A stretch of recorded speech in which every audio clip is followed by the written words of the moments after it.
سخن تعالی په سپېڅلي نامه چې ډېر مهربان او رحم کوونکی دی. ټولو قدرمنو کتونکو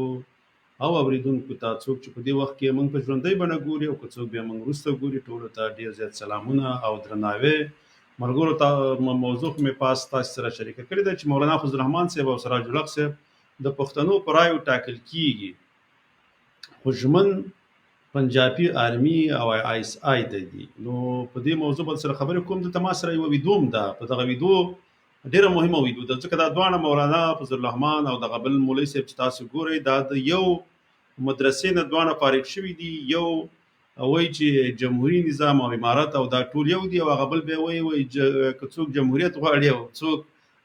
جمهوریت خوښوي هغه ټول کافر دي، دغه نظام اسلامي نظام نه دی. نو ځکه دوه مولایان دي او د یوې مدرسې نه خلاص شوي دي او په یو مسلک دي، او دواړو خبرې تضاد دي، ځکه یو سیاست کوي او بل په مدرسه کې لکه دغه تدریس کوي. نو دا تدریس چې کوي دا خلاف دی، مګر مولانا فضل الرحمن چې دی دا د جمهوریت ډېر سخت طرفدار دی، ځکه هغه په دې باندې پوه دی که زه لږ خپلې خبرې یا د موضوع نه خوا دې خوا ته شم نو بیا د آی اس آی یا د پنجابي آرمي د بوټ لاندې راځم. نو له دې لپاره هغه بیا دغه کوي، دا هغه چې دی د جمهوریت د لارې غواړي د قدرت ته ورسیږي، او کله کله چې آی اس آی ته ضرورت وي بیا دیو په قدرت کې راولي، او کله کله ولرګ شانته دیو د کرسۍ و یا هغه سیټونه یا هغه رای ول زیاتې کې بیا پښتونخوا کې ورته حکومت هم ورکړي. خو دې یو بل ویډیو د خواغه ما خیر نن دراوړ، خو دا ویډیو به تاسو ته دغه پلی بیک هم درته یا به درته خبره کړم، دا وګورئ ځکه عجیبه خبرې دواړو کړي دي. خو د دې نه مخکې به لومړی لکه څنګه دغه مطابق نن سره ما خپله لوګو بیا راوړې ده، انشاء الله تعالی د مغه لوګو نه به شروع کړو، تقریبا 40 سکنډه ده. راځئ چې لوی افغانستان سره بیا به وروسته همدغه دغه کو ده هغه د مولانا صاحب ویډیو به واورئ. نو پیل به هم دغه نه پیو څنګه زه به دا دغه کوم چې وکړه داسې شي بېرته چې بیا افغانستان شو سره راسئ چې لوی افغانستان شو سره و در رهبر کې یو افغان شو سره یو افغان شو سره دا احمدشاه بابا پاتې وطن یو ځل چې بیا یې واکداران شو سره یو ځل چې بیا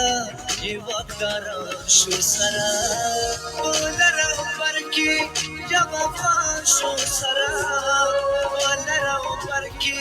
یو افغان شو سره. ته اسلام غواړې که جمهوریت غواړې؟ هلکه په اسلام په جمهوریت کې تقابل ده کله دا خدا څه ده که ته ووایې چې اسلام غواړې که خلافت غواړې؟ دا خدا ته که اسلام غواړې که امارت غواړې؟ وجود الله را کړی جمهوریت پرې نه منم دا رب مې تابع کړی توحیدیت پرې نه منم. د جمهوریت 3 صورتونو کې کفر دی، 4م صورت کې ګناه ده. د ډیرو کتابونو حوالې ما راټولې کړي دي. 3 صورتونو کې خلق د جمهوری نظام په وجه کافر کیږي. یو دا چې جمهوری نظام اسلامی نظام بهتر وګڼي، اذا اعتقدت تفضیلا جمهوریت کې تقابل ده کله دا خدا څه ده که ته ووایې چې اسلام غواړې که خلافت غواړې؟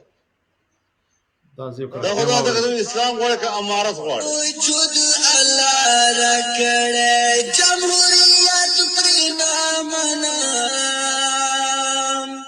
دا رب مې تابع کړی توحیدیت پرې نه منم. د جمهوریت 3 صورتونو کې کفر دی، 4م صورت کې ګناه ده. د ډیرو کتابونو حوالې ما راټولې کړي دي. 3 صورتونو کې خلق د جمهوری نظام په وجه کافر کیږي. یو دا چې جمهوری نظام اسلامی نظام بهتر وګڼي، اذا اعتقدت تفضیلا دا سړی کافر دی. دویم اذا اعتقدت تسویه چې څوک جمهوری نظام د اسلامی نظام سره مساوي ګڼي دا کافر دی. دریم اذا استحل يعني ما يعتقد التسوية لكن يقول هذا يجوز شرعا. د مساوات قائل نه دی چې جمهوریت د اسلامي نظام سره مساوي دی،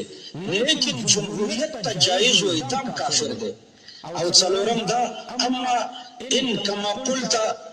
فعل وهو معترف بتكفيره، یو سره جمهوری نظام کې ګرځي. ملګرو د مولانا فضل الرحمن صاحب خبرې هم تاسې واورېدلې او هغه بل مولوي صاحب چې و چې په یو مدرسه کې تدریس کوي د هغې خبرې هم تاسې واورېدلې. یو وایي چې لکه جمهوریت خپله د اسلام یوه برخه ده او د جمهوریت د لارې خلک باید انتخاب شي او حکومت ته راشي او دا هیڅ په خپل منځونو کې سره تضاد نه لري او دا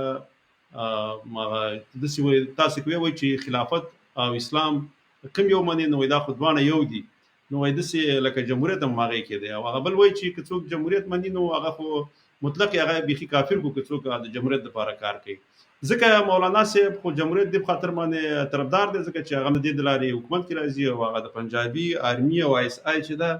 هغه دا سلیکټ کړي دې له ځینې وخت کې چې ورته ضرورت وي ووټونه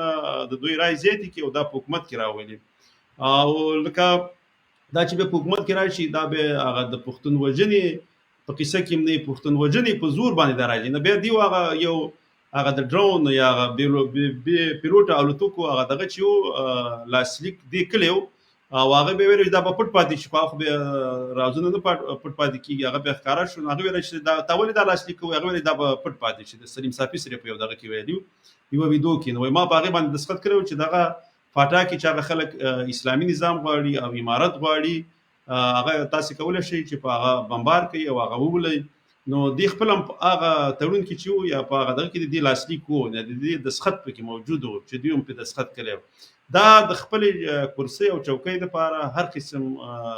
عمل کولی شي ځکه هغه ځینې ملیان چې په سیاست کې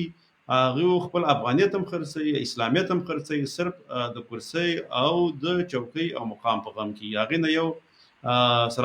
سراج الحق صاحب دی چې تل د فلسطین او د کشمیر چغې خو وایي خو د هېڅکله د پښتون دپاره غږ پورته نه کړو. دوی په وزیرستان کې چې دغه تباهي د پنجابي آرمي او آی اس آی کړې ده او خلک څومره بې شماره خلک یې بې کوره کړل هغومره هغه د هغوی هغه عمارتونه یې هغه یې ورته ړنګ کړل دوکانونه یې ورته خراب کړل مارکیټونه یې ورله د منځه یوړل هغه دا نیني مګر دغه نور یې ځکه د فلسطین او د کشمیر غږ ځکه کوي چې په هغې کې خپله آی اس آی دوی په شا باندې ټپوي او کوم مشکل پکې نه او د وزیرستان او د پښتون غږ ځکه نشي کولی چې بیا دلته په هدفي وژنو کې وژنې یې پورته کوي او تریتم کوي او چې لږ څه دغه وکړي تشدد لاندې راولي نو بیا دوی د وزیرستان د پښتنو غږ نه پورته کوي چې دلته په پښتنو باندې تاسې ولې ظلمونه کوئ صرف هغه ځکه کوي چې هلته ورته پکې پیسې هم ورکول کېږي او کله کله هغه دغه حکومت کې هم راولي نو بیا د کشمیر او فلسطین غږ کوي خو هېڅکله د خپل پښتون غږونه کوي. ما سراج الحق یو مرکه ورسره چا کولی چې ته د پی ټي ایم د پښتون ژغورنې غورځنګ په اړوند باندې ستا نظر څه دی بیا دا ورته وایي چې دغه دی دا بس یو دغه یو چې یو څه پښتانه راټول شوي یو څه احتجاجونه یا لاریونونه یې وکړي یو څه جلسې وکړي بېرته ورک شول لکه نشته دی لکه هغې بیخي لکه دې باندې سترګې پټې کړې ځکه دغه خلک دي چې دوی تل خپل قوم خپل ژبه او خپل وسایل د خپلې چوکۍ او د خپل یو مقام دپاره پلورلي دي په پنجابي آرمي باندې او د پښتنو خپلواکي دا یې پلورلې ده خو د خپلې چوکۍ او د مقام په خاطر باندې. ملګرو خبرې به کوو وروسته ما سره راسا صاحب هم په سټوډیو کې دی کېدای شي هغې ته ما هغه دغه لینک ورلېږلی دی نو چې کله هغه برابر شو هغه به هم سټوډیو ته راځي بیا به لکه هغه هم یو څه خپل نظر لري هغه به تاسو سره شریکوي. نو دا ځینې خبرې دي بیا دلته د تاریخ وزیر چې دی دا یو شی رالیږلی دی چې ته د انګرېز ملک ناست یې زه خو اول خو د انګرېز په ملک ناست یم او دغه دی دا ستا د فوج مشر کیانی چې تاسو ورته نمبر 1 فوج وایي د هغې مشر چې دی پیسې پاکستان کې وخوړلې د پښتنو په ټیکس او دغه باندې لاړ کورونه یې په استرالیا کې واغوستل او داسې نور ډېر پښتانه دي د خپل روزګار د خپل تعلیم لپاره نور هیوادونو ته ځي نو هر ځای له کولی شي چې څوک لاړ شي کار وکړي بیرته خپل وطن ته خدمت وکړي د خپل ولس په غم کې د خپلې ژبې په غم کې داسې نه چې خپل ته چې ناست یې تا څه وکړه خو ځکه تا خو خاص فکر نه کوم څه دې وکړه بلکې څوک چې د پښتو ژبې او د پښتنو دپاره دغه کوي بیا تا ستاسې غوندې خلک چې دي چې دا خرڅ شوي غوندې خلک بیا دا راځي بیا د هغې مخالفت کوي. نو دغه مسله و ځکه دا ستا دغه مې ته ولیدو هغه زمونږ تسلسل دغه هم خراب کړو خو زه خیر خو داسې په دغه جواب و. نور اساس یې هم سټوډیو ته راغلی دی زه به هغه هم راواخلم او بیا هغه به خپل نظر څرګند کړي بیا به زه ستاسې هغه څرګندونې هغه به بیا رااخلم هغه به در سره شریکوم او زه بیا لولم خو لومړی به زه اساس یې راواخلم. سلام راسا صاحب کمره خو دې غلطه خو سره ده کنه دا خو دې سم کلی نه ده دا ولې او څه به دا بل رقم کېده یو لا او کنه او دا اوس صحیح شو لکه زه دا اوس صحیح لیکل. په خیر راغلی راسا صاحب مننه زماني صاحب کور ودان خوشاله اوسئ که د کمره کې څه مشکل زه هیڅ مشکل پکې نشته دی ډېر ښایسته ښکاره کېږي بس مننه کور ودان ما د کتو سره شریک او زماني صاحب تاسو ته سلامونه او ټولو لیدونکو ته ټول دوستان چې منګه په ژوندۍ باندې ګوري اوس ټولو ته سلامونه او نیکې هیلې الله دې وکړي چې ټول روغ جوړ او خوشحاله اوسي. نو زماني صاحب ستاسې خبرې خو ما یو څه واورېدلې ولې په مجموع کې همیشه ستاسې هغه څه چې کوم دغه چې لرئ هغه په واقعیتونو باندې استواره دي هغه تاسې چې شوی وئ او هغه واقعا هغه د ټولنې د افغانانو په مجموع کې د ټولو پښتنو په ګټه تمامیږي. نو دغه اوسنی حالت کې چې کوم دغه مولانا فضل الرحمن یو څه خبرې کړي دي یو په یو حساب د اشرف غنی په ارتباط یو څه سپکاوی زما په نظر دا یو سپک کار دی چې داسې یو څوک د یو بل هیواد په حریم باندې یو مستقیما که دا د پاکستان نمایندګي کوي نو دغه څرګندونې او په ډېر په دغه مجازي دنیا کې ورباندې ډېرې دغه موشلې او ډېرو خلکو دغې راوپارول. نو په مجموع کې زماني صاحب دا د عیسی روزلي ملایان دا همیشه زه دا خبره بیا هم تکراروم زماني صاحب ټول ملایان زه نه یادوم هغه ملایان چې عیسی روزلي دي او هغې د خپلو ګټو په خاطر باندې او د خپلو مقصدونو په خاطر باندې روزلي دي هغه په شکل د اشکالو بس را دغه کوي را میدان ته کوي او هغه خپلې ګټې ته پورته کوي چې دغه پښتانه همیشه په همداسې خپلو منځونو کې په مشکلاتو اخته وي په خپلو منځونو کې په نورو مسایلو اخته وي یعنې چې حتی د خپل پیشرفت د خپل د ازادۍ د خپل د حقوقو د دفاع نه لرې وساتي. نو دا همیشه هم دغه لوبه زماني صاحب ټول عمر پنجاب دا لوبه روانه کړې ده اوس هم دغه روانه ده په مختلفو شکلونو باندې دغه خپل اهداف سرته رسوي. نو موږ خو همیشه دا خبره کړې ده چې زموږ پښتنو ته په مجموع کې او به خصوصا دغه ځوانو پښتنو ته چې اوس دغه خوشبختانه دغه مجازي دنیا ده اوس امکانات شته دی چې دغه د کوزي پښتونخوا خلک یو څه سیاسي شعور او به خصوصا په تاریخي لحاظ باندې او په جغرافیایي لحاظ باندې یو څه دغه ولري معلومات ولري نو دا ټول په مجموع کې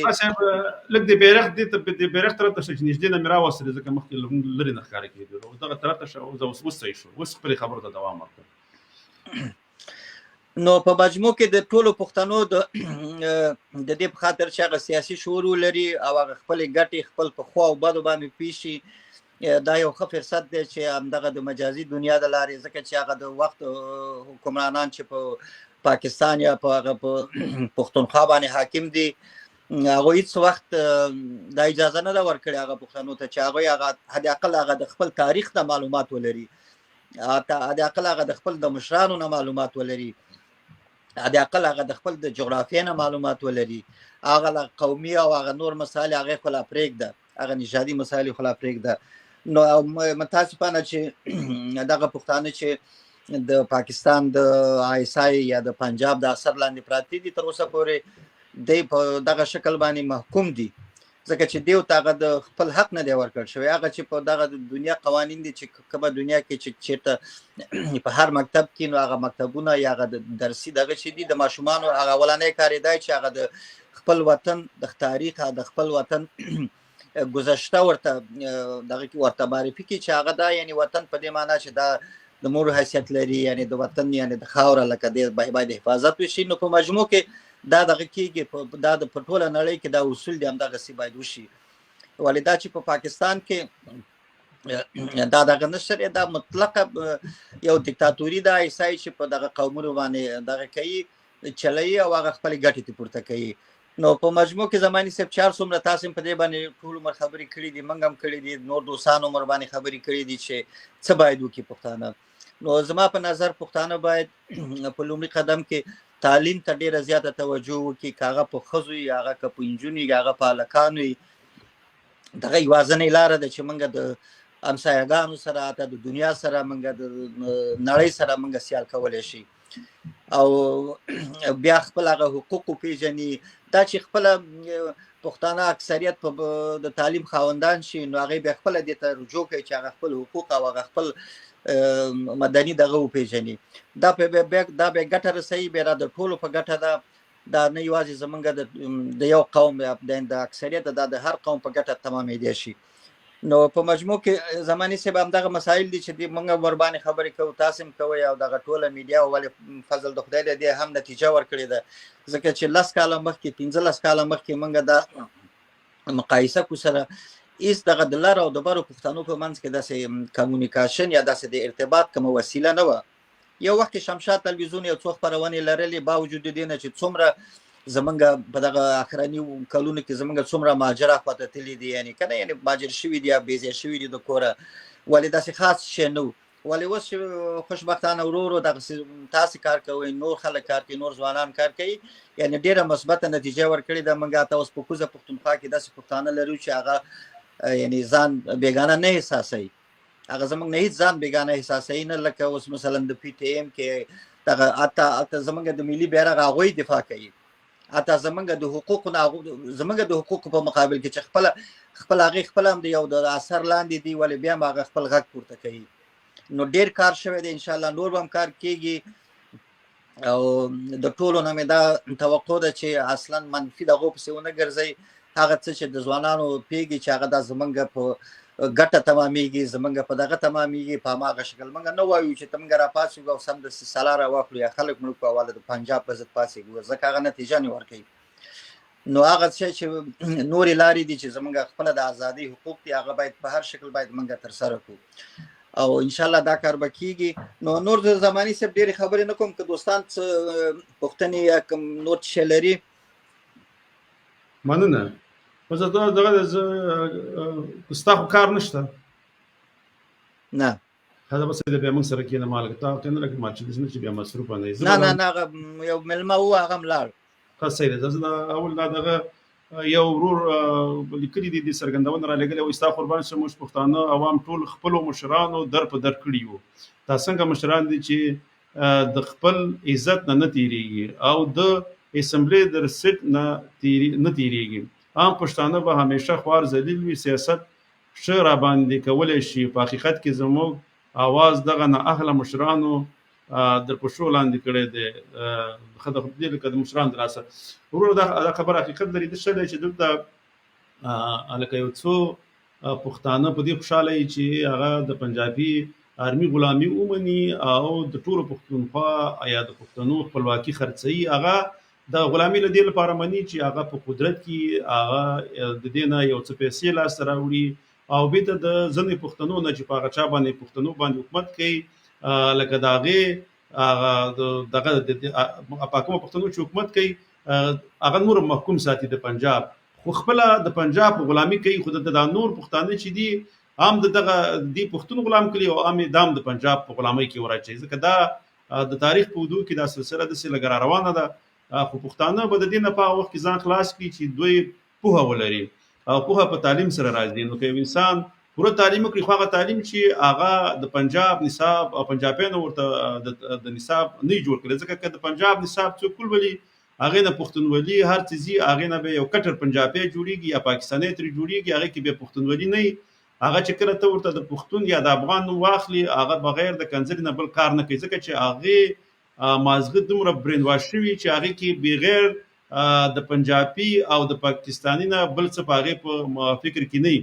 هغه داسې شوی چې په پنجابي ورته مشر ورښودلی او هغه داسې فکر کوي چې پاکستان کې دام یو څه برخه لري او په واک کې شریک دی، خو هغه داسې نه ده.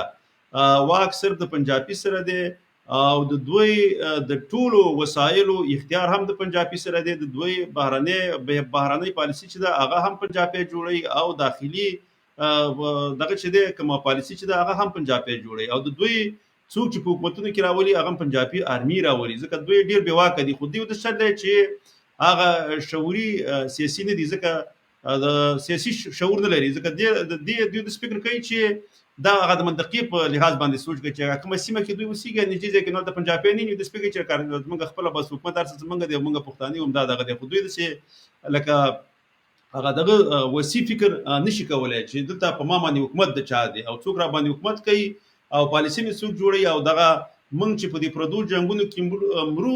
دغه مونږ ته د جنگونو راته څوک راوړي او دا جنگونه د چا په ګټه دي او د چا په نقصان دي په دوی باندې دوی نه پیږي، ځکه دا خو د جګړې چې کیږي دا پنجاب چې د خپل ګټه په کې لاس راوړي، ځکه حالت چې د هغه اقتصاد دومره نه دی چې هغه خپل هغه د فوج هغه ټول مصارف پوره کړي، یا به قرض اخلي او یا به دغه شان جګړې د پښتنو سیمو ته راوړي، هغه په پیسې ترلاسه کوي چې د پنجابي فوج عیاشي پرې پوره کړي او د هغې هغه غوښتنې چې دي هغه پرې پوره کړي. نو دې لپاره همدغه شانته جګړه د پښتنو په سیمو کې ورته جګړې پکار دي چې د غټو غټو هیوادونو نه دوی پوره پیسې واخلي او په هغې باندې دغه جګړې پر مخ باندې ویسي. نو دې کې خو د پنجاب ګټه ځکه پنجاب نه خرابېږي بلوچستان او پښتونخوا پکې خرابېږي، خلک پکې دلته مري، د اقتصاد دلته ضعیفه کېږي او د دې هغه سرمایه‌داره طبقه چې ده هغه خپل هغه سرمایه د دې نوري هغه په پنجاب کې سرمایه گزاري کوي او مزدور چې دی دلته نورم خلک ډیر وږي کېږي، نو هغه به هغه د پنجابي آرمي کې د اف سي په ځای باندې ورځي او بیا خپل هغه پښتنو سره جګړه کوي او د بلوچستان سره کوي، نو په خپل مینه کې هم د دغه باندې جګړو کې اخته. نو الله دې وکړي چې پښتانه په دې پوه شي او یو شي کې ملتپاله ګوندونه دي او که د مذهبي ګوندونه دي د پنجاب په مقابل کې یو شي او د لوی افغانستان لپاره کار وکړي او اول په خلکو کې دا شعور پیدا کړي. او ځکه لکه په پنجابیان ځکه زه همیشه دا خبره کوم د پښتون ژغورنې غورځنګ خلکو ته موږ دا خبره کوو چې دا چې دی دا لکه په پسته ژبه باندې دوی نه پوهېږي او په دې باندې تاسو هغه اساسي حقوق هم نه درکوي، لکه څنګه چې لکه خو دلته یو بل دوه مسلې دي، لکه یو خو داسې دی چې دغه تحریک طالبان پاکستان چې هغه کوم یو د پنجابي فوج خلاف بیا جګړه کوله هغه دوی دومره بدنامه کړله ځکه په هغې تحریک طالبان پاکستان کې دوی ورنه وتل او په هغې کې ډېر ملتپاله خلک مړه کړل، ځکه هغه په هدفي وژلو کې به خپل عیسائی وژل ورالول بیا په هغوی، ځکه دوی د فکر کوو که چېرته موږ خو د ملتپالو ګوندونو خبره هم نه منو داسې نه چې دا ټول یو شي نو بیا خو ډېره بیا پنجابي د دې ټینګې نه دی، نو د دې په خاطر باندې دوی په ملتپاله ګوندونو کې او په دغه مذهبي ګوندونو کې ډېر زیاته فاصله پیدا کړې ده او دونه یې داسې کړي دي ځکه چې ته کله یو ګوند یو څوک کمزوری کې بیا هغه چې کله کمزوری شي بیا هغه نور هم پناه پنجابي آدمي ته وړي، ځکه د هغې هغه د بوټونو لاندې ځان ګزاري هغه فکر کوي چې دې بوټ ته که ما ځان خطا کړو نو دا به بیا ماله په حکومت کې برخه راکړي، نو دې په خاطر باندې بیا هغه هره ګوند چې دی هماغه د پنجاب بوټ له ورځي او هغې بیا نور هم د بوټ لاندې کوي ښې نور هم خرابوي هغه ټول وسایل هر څه راکش کوي. نو دغه مسله هم داسې په همدې ترتیب باندې روانه ده، دا څو لسیزې وشولې دا د پنجابیانو حکومت دی او دوی کوي زموږ پښتو هر څه اخیستلي دي، پښتو ژبه هم نشته، هېڅ هم نشته دی، ورځ تر ورځه هغه پښتو ژبه چې دغه مخلوطېږي ځکه چې په تدریس کې او په پوهنتونونو کې په کالجونو کې او په ښوونځیو کې نشته دی، نو چې کله یوه ژبه نه او ته په خپله ژبه کې زده کړې نه کوې نو ستا سره هغه د ژبو هغه کوم ذخیره د لغاتونو چې دغه دې کمیږي، نو چې کله بیا ته د خپل خیال اظهار کوې په هغې کې مجبور یې نورې ژبې پکې مخلوطې کړي ځکه چې په هغې ته خبرې وکړي نورو هغه ژبه خپله د لاسه ورکوي. نو انشاءالله تعالی کار به کوو په راتلونکي کې به کله کله انشاءالله تعالی د کوزي پښتونخوا نه هم ځینې ملګري به موږ سره مېلمانه کوو چې هغه خپله هغه ستونزې له موږ سره شریکې کړي. نو تر بله ویدو پورې ځکه زه ناسته کوي څو دغه به نور هم راواخلو ځکه موږ هم دا یو ورور دغه ولستو ډېر زیات، نو دا د سر نه بیا زر زر تېر کړو څنګه لومړی به دې ورور نه دغه شروع کړم دې لیکلي چې ژوند مننه وروره دا خو وشو. دا بل یو دی زه په دې باندې طارق وزیر دی په دې خپل وخت نه ضایع کوم، دا څه لیکلي دي چا څه لیکلي دي بیا دې بل لیکلي دي وایي دغه دی دا سلام څه چې وایي هغه به طالب وایي په مقصد یې سپي نه شولم. خدای بل ورور خان یو شعر لګلی خیر خو هغه په کار نه چې زه په سکرین باندې ښکاره کړم خدای بیا رالیږلي دي وایي سلامونه دوستانو نړۍ مننه وروره ژوندی اوسې. حسن صاحب هم راته دغه رالیږلی دی زماني صاحب ډېر ښایسته خبرې دي وکړې نړۍ مننه وروره ژوندی اوسې الله دې خوشحاله لره. او دې سلامونه رالیږلي دي ملنګ جان ورور وعلیکم السلام مننه. او د اسلام خان کومنټ خو مې مخکې پوستلی و ملګرو ولیدو شعباز خان شاهین ورور به چې لیکلي څه دغه شو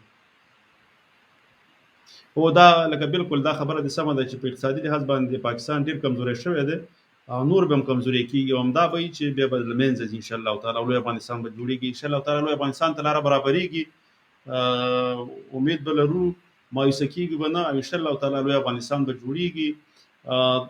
ملګرو زه خو همیشه دا وایم په سلا باندې ملکونه یو ځای نه پاتې کېږي، په اقتصاد باندې یو ځای پاتې کېږي. روس چې کله د افغانستان کې جګړه وکړه او اقتصاد یې ضعیفه شو، نو روس چې دی په مختلفو هیوادونو بدل شو، نور هیوادونو ته خپل ازادي واخیستله. هغه داسې نه چې روس سلا ورسې ما هغه قوت قدرت یې ما هغومره و، ځکه خو د اقتصاد له پلوه هغه کمزوری شوی و. نو زه همیشه دا وایم چې هیوادونه په اقتصاد باندې ولاړ دي او د پاکستان د اقتصاد وروسته ورځ ضعیفه کېږي. نو انشاءالله تعالی دا به ړنګېږي او لوی افغانستان به ترې جوړېږي. د بل سني ګل حسرت سلامونه سوال کړي چې اشرف غني راشي وطن ته، خاصه که داسې برابر ولته په دغه باندې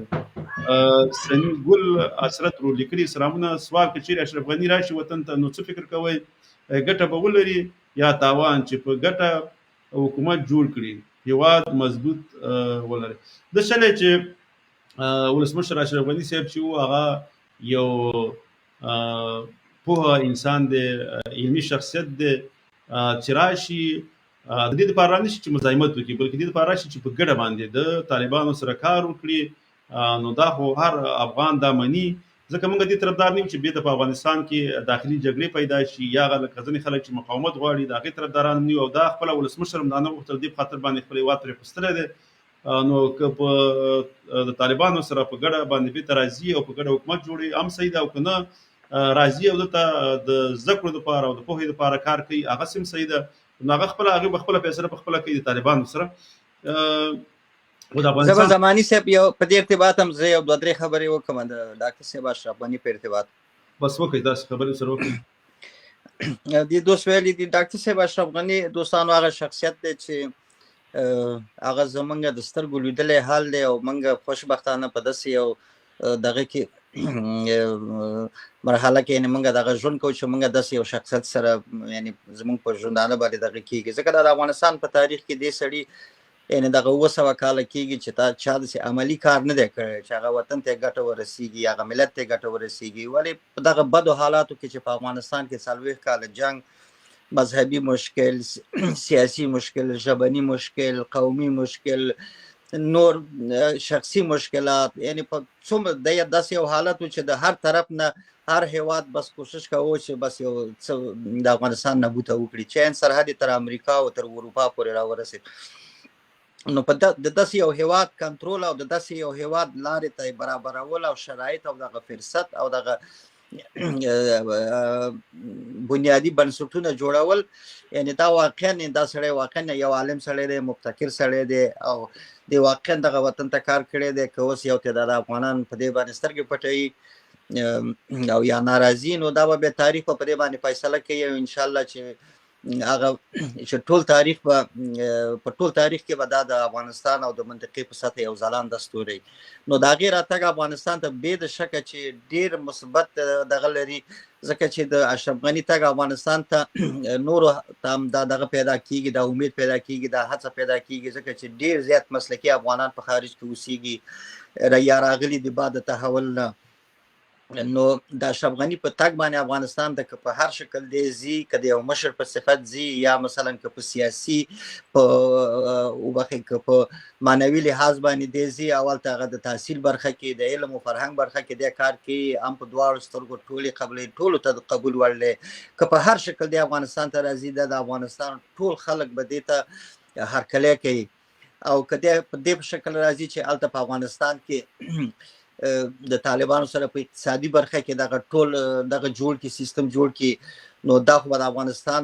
یعنی ډیر زیات یو مثبت قدم به، ځکه چې په اقتصادي لحاظ باندې چې هغه سړی او داسې یو مدیریت ولري په یو ملک چې فساد نه او یو ملک چې د هغې امر وچلیږي، په یو ملک چې په یو نظام کې چې د هغې مخالفین نه او امر او رشوت نه فساد نه، او داسې یو مدیر او داسې یو مبتکر سړی لکه ډاکټر صاحب اشرف غني چې په افغانستان کې دغه اقتصادي پروژې رهبري کی، نو د افغانستان به انشاءالله په 10 کلونو کې به د منطقې په سطح باندې یو ډېر پیشرفته هیواد انشاءالله. نو ډېره زیاته امیدواري شته دی او موږ هم د الله نه دا غواړو چې دی راشي وطن ته راشي، ځکه د دې په راتګ باندې ټول افغانان خوشحالیږي. دا یو نور افغانانو ته یو انرژي ده، یو زیری دی هغه مسلکي خلکو ته چې دا واقعا دا وطن اوس رښتیا جوړېدو ته ضرورت لري او هغه مخالفین هغه جنګ سالاران او هغه خلک چې به د قدرت جزیرې وي هغه خلک اوس نشته دی اوس چا سره او دا ډېر ښه کار دی چې سلا هم ټولېږي ځکه چې افغانستان کې باید چې هیڅ چا سره سلا نه غیر د پولیس نه نو دا وطن او بیا داسې یو اقتصادي پوه او نابغه ولري او ښه مدیریت هم ولري نو انشاءالله زه مطمئن یم چې د افغانستان به په لسو کلونو کې حتی د نړۍ په سطحه باندې یو قوي هېواد وي نو دې په خاطر چې زماني صاحب خبرې اوږدې نه شي زه به نورې خبرې نه کوم انشاءالله بیا بل شپه به بیا ورباندې خبرې کوو حضرت دا ورور لیکلي دي وایي د کلک ملاتړ په کار دی د پی ټي ایم ټولو لره او بر پښتونخوا ځوانانو نه نړۍ مند بلکې موږ ټول د پښتون ژغورنې غورځنګ ملاتړي یو دلته چې کله هم د هغوی دپاره لاریم نه دي موږ هم پکې ګډون کړی دی همیشه هغې باندې پروګرامونه کړي دي ټول د پی ټي ایم څخه ملاتړي دي دلته افغانان او خپله پښتانه په لر او بر پښتانه نو دغه کوو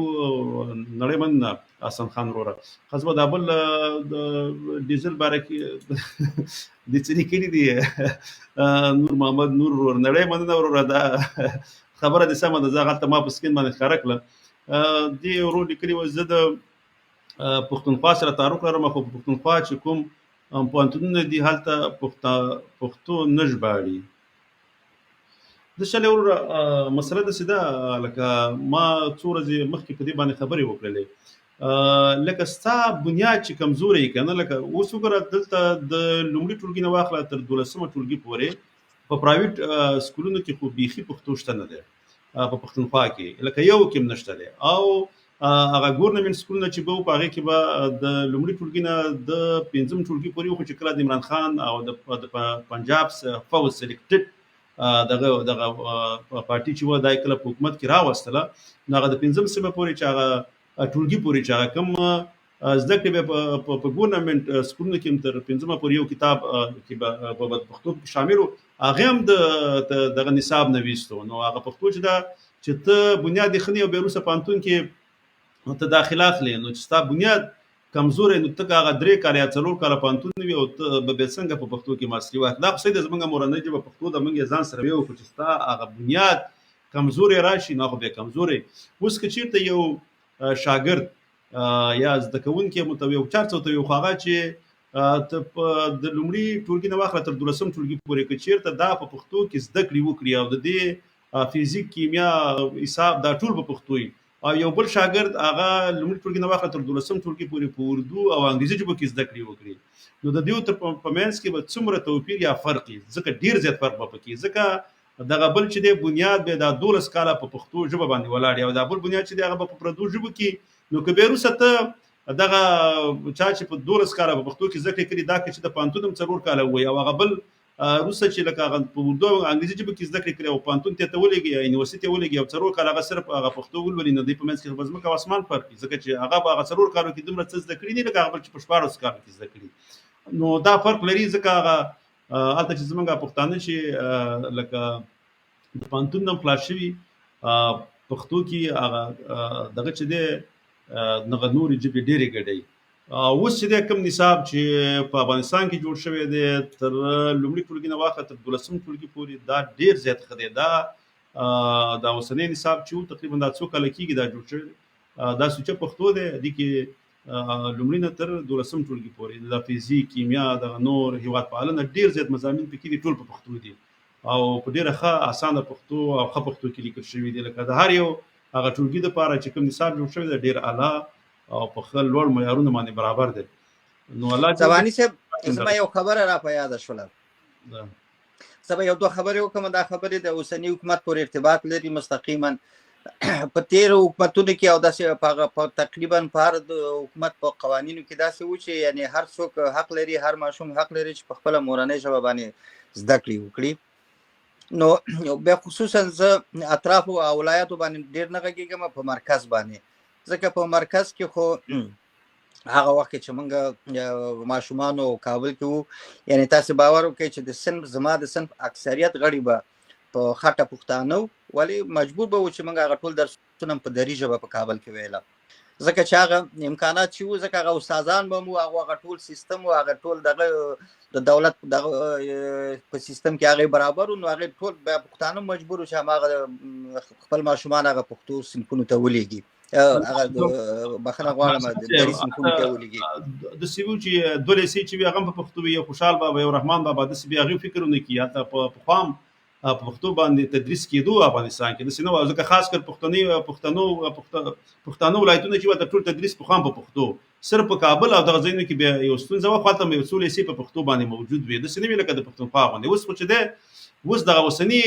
د نصاب معیار مایات خو چې دا ډیر لوړ شوی دی ځکه کتابونه معمول سره زما ډیر خوښ شول ځکه ډیر په لوړ معیار باندې دغه نصاب برابر کړی دی ځکه دا ټولګي معیار چې دی هغه لکه د اروپאי دغه سیمپونو سره یا دغه ټولګو سره برابر روان دي ځکه ډیر ښکلی دی هغه د سنه چې واجب پښتو دی لکه هغه جدید دغه نصاب جدید شوی دی ځکه دغه ټول وسنی دا کم دغه چې دی لکه په اروپا کې په ساينسي مضامینو کې چې کوم دغه شامل دي هغه ته پاغي کې شامل کړی دي په ساينسي کتابونو کې ولا نو ما چې تر څو پر ورسوغ زما خو ډیر خوښ شو زه هغه باندې باس کوم او بل دا کار کوم چې ځکه د خو بيخي افغانستان کې د پښتنو په منطقو کې په پښتو باندې خو تدریس په خام کې دا د بيخي کیږي نه زه دغه خبره کوم په لکه اوس په خبر شه ده دا مطلق د پښتنو خار له د پښتو ژبه کې ځکه نه کیږي مردان کې نه کیږي دا ټول منطقو کې نه کیږي زه په دې معنی نه هغه او زماني سب دا خبره خو زه په خاطر کوم سید د کې شک نشه ده ځکه په یوازې د خوشحال خان او د رحمان و باندې سم نه ده ځکه خپل په پروګرامو کې په پغمان کې په خاکی جوار کې د ټول ارڅ په پښتو دي یعنی ټول ارڅ په پښتو دي ځکه ته مکتبونه په پښتو دي ځکه چې نال مطلق دغه دي او هغه خپل د کابل د مرکز منطقي دي ولې زه خپل د مکتب کې چې هغه منطقو کې چې یعنی ګډ وسیږي یعنی ټول ملیتونه وسیږي الته دا دغه نه دی رعایت شوی چې مثلا هغه د هر ملیت ماشوم دی په خپل ژبه دغه تدریس وکړي زه په دغه موضوع باندې دغه مزه چې اکثریت عمل ته ټول په دغه دري ژبه باندې به دغه مکتبونو ته خپل ماشومان لګل نو دغه موضوع د چې د ارتباط مالي چې هغه د چل اساس یې ځکه هغه خود څه چې د پښتنو خپل د کمزوري دغه په هر یواد کې دا کمزوري ده چې ډیر ډیر بل جبه ته وردانګي او چې ماشوم یې کله په بل جبه د سلګي خبرو کې دغه کې ډیر زیات خوشاله یا نور خپلوان یا څوک مرګري ټول لازم و د صوره پردی جبه خلولي خي وای انو ولدین په خاطر باندې دی د خپل جبه سره پښتانه چې دی دا یو ډیره کمزوري خپل جبه سره مینه کمای نور قومونو ته په کار نه چې خپل جبه سره مینه پیدا کړي دا یو واحد قوم دی چې خپل جبه سره مینه لري کومه بنگالو ګورو بنگال د جبه په خپل د جبه په خاطر باندې ټول بنگال د پاکستان د پنجابي ارمین آزاد مګر دلته چې کله د پښتونخوا یو مرګري سره خبرې وکي چې پښتو ولې د دفتر جبه د یو رسمي جبه د ولې په سکولونو کالجونو دي کې نشه هغه د پښتو جبه څه سي د وی علاقائی جبه ده دومره وته د نصاب د لارې د خپل جبه سپکه کړی د خپل قوم ورته سپکه کړی چې هغه بيخي هیڅ د خپل قوم او جبه سره مینه نه لري اوس که بنگالین چې وو د پاکستان چې ازادي واغ سره اوس اقتصاد پرمختګ کې هر څه کې د پاکستان هغه مخ کې شروع ځکه هغه په خپل ځان باندې اعتماد او په خپل جبه د جبه لپاره کار کو پښتانه چې دي دوی د سپیکر کوي چې د هر څه بس دی ول د پرمختګ او ورسم د پنجاب کړي دي او پنجاب نه دغه شي دوی بیچم نه مګر د سینه ده ځکه زه همیشه دا خبره کوم چې چیرته افغانستان کې جګړه نه وي دا په مزدور په مختلف هیواد به خود ځکه څولې کار جنگ وشو تاسو یوکرين ته وګورئ صرف د شل ورځې مله د جګړې شوی نه دي چې ټول هغه دغه تاسو وګورئ ټول ودانې نه هر څه ختم شول اقتصادي پزمکه سره ولګېدو نو یو دومره یو هوا چې څولېخ کاله په کې جګړه تیر شوی څولېخ کال نه زیات نو دغه خو اقتصاد هغه ټول بنسټونه هر څه به ټول اړنګيږي خرابيږي به نو لدې لپاره اوسم اپرې دي افغانانو چې دوی خپل ځان نو ساتري دي او په خد غروان دي ګل وزیر صاحب خو به راغی سلامونه ملګرو نړۍ مننه ژوندې اوسې ورور خوشاله اوسې چې سلام درا لګلې مخ کې هغه تاریخ وزیر ما نړۍ من ګل وزیر صاحب الله تعالی جوړ لري تاریخ وزیر مخ کې هغه یو شی لیکلو ما تاسو سره نه تاسو په فانی مرګ یې مننه ژوندې اوسې ګل وزیر ورور الله دې خوشاله لره اساس بس پروګرام تقریبا 1.5 دقیقې ورسېدو بلکې څولې کیږي نو ډیر وګت شو الله پامانی کو ستاسو څنګه دغه د پکې نور څه بیان نه غواړي ته نه زه نور چینل لرم فقط دغه بعضی مسائل دي چې هغه استا خبره ده ترڅو چې دیو کې هغه سیاسي شعور پیدا شي به د نور مشکلات خو خپل حلېږي هغه به په مرور د زمان خپل چوکاټ ته راځي د ارڅي فقط هغه سیاسي شعور لګ ډیر مهم دی چې باید د ته لګ ډیر کار وشي او زه نور چینل لرم بس ان شاء الله به بل شپه ور باندې خبرې کوو کو نور څه موضوع مننه اساس صاحب خوشاله و آرام مننه خواهش کوم مهرباني تر بل پروګرام پورې دله الله جل جلاله په امان